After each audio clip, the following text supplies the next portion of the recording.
30 जनवरी 1948 को father of Indian nation Gandhi को कत्ल किया जाता है। एक इंडियन, एक हिंदू जिसका नाम नथुराम गॉडसे था, वो गांधी को गोली मारकर हलाक कर देते हैं और इंडिया को एक हीरो, उनके नेशनल हीरो से महरूम कर लेते हैं। आरएसएस और हिंदू महासभा ऑर्गेनाइजेशन का गॉडसे के साथ क्या कनेक्शन था? क्या गॉडसे ने एंटी मुस्लिम और एंटी पाकिस्तानी सेंटिमेंट के बुनियाद पर गांधी को कत्ल किया? क्या गांधी वाकई ही मुसलमानों के खैर ख्वाह थे और गांधी की वजह से पाकिस्तान बना?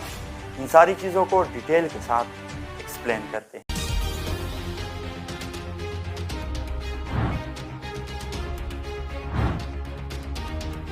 तीस जनवरी 1948 को दिल्ली में बिरला हाउस में दोपहर के वक्त गांधी रूटीन की पूजा पाठ में मसरूफ़ थे।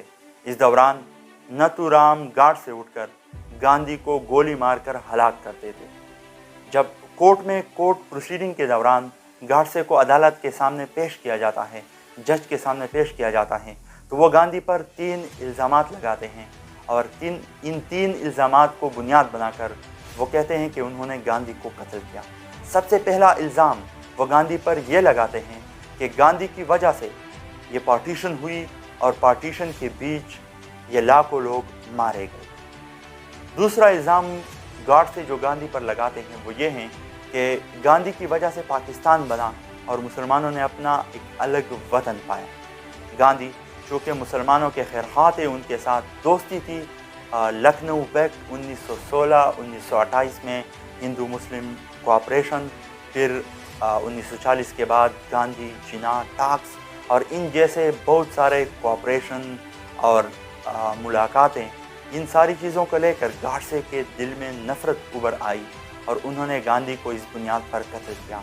तीसरा इल्ज़ाम जो वो गांधी पर लगाते हैं वो ये हैं कि जब इंडिया और पाकिस्तान दो अलग देश, दो अलग रियासतें बनी, तो इस दौरान पार्टीशन प्लान के मुताबिक इंडियन गवर्नमेंट ने पाकिस्तानी गवर्नमेंट को कोई चंद पैसे देने थे, लेकिन इंडियन गवर्नमेंट ने पाकिस्तानी गवर्नमेंट को पैसे देने से इनकार किया।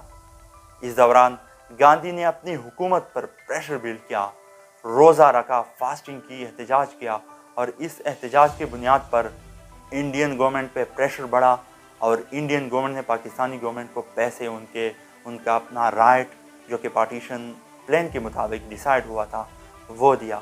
तो इन 3 वजूहात को बयान करते हुए उन्होंने अदालत में इकरार जुर्म किया और गांधी को कत्ल करने के 3 वजूहात दुनिया के सामने, इंडिया के सामने बताए। गॉडसे का ताल्लुक आरएसएस के साथ बताया जाता है। 19 मई 1910 इंडिया में गॉडसे एक पोस्टल वर्कर के घर में पैदा होते हैं। वो एक गरीब घराने से ताल्लुक़ रखते थे।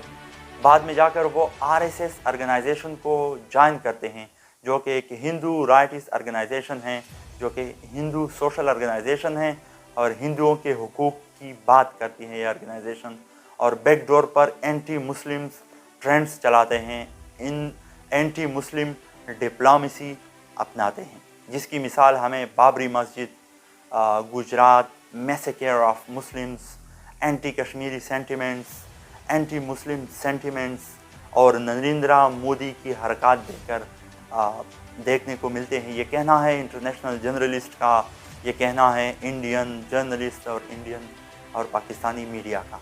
तो आरएसएस के साथ उनका ताल्लुक़ जब बनता है तो उसके दिल में anti Muslim, anti Pakistan sentiment थे और जब उन्होंने देखा कि गांधी कुछ लीनियंट थे पाकिस्तान की तरफ, कुछ लीनियंट थे, दोस्त थे जिना के, कायद आज़म मोहम्मद अली जिना के, जो कि मुस्लिम, जो कि पाकिस्तान के लीडर थे, तो इसे देखकर गॉडसे ने गांधी को कत्ल किया। लेकिन आरएसएस गॉडसे को ऑन नहीं करती।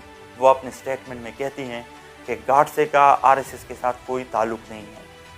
1948 में जब गांधी को कत्ल किया तो इसके बाद आरएसएस ऑर्गेनाइजेशन पर पाबंदी लगाई गई, लेकिन इसके बाद चंद सालों बाद जब आरएसएस ने अपनी पोजीशन क्लियर की, उन्होंने अपनी स्टेटमेंट में इस चीज़ का इजहार किया कि वो गॉडसे को ऑन नहीं करते। उन्होंने बहुत साल पहले ही, यानी कि डेकेड्स पहले ही आरएसएस को छोड़ा था और उन्होंने हिंदू महासभा ऑर्गेनाइजेशन को ज्वाइन किया था। लेकिन देवेंद्र جا جو کہ ایک انڈین رائٹر ہیں، انہوں نے ایک کتاب لکھی ہے گاندھیز اسیسن. اس میں وہ لکھتے ہیں کہ آر ایس ایس اور گاڈسے کا تعلق آخر تک ہی تھا. جب گاڈسے کو عدالت میں پیش کیا تو انہوں نے کچھ کلمات کہے، کچھ پریئرز کی جو کہ آر ایس ایس آرگنائزیشن کی مین پریئرز میں شامل ہے. انہوں نے آر ایس ایس کے ساتھ باقاعدہ تعلق ختم کرنے کا اعلان نہیں کیا تھا. انہوں نے کورٹ میں کوئی ایسی بات نہیں کی جس کے بنیاد پر ہم یہ کہہ سکیں کہ وہ آر ایس ایس کا حصہ نہیں تھے.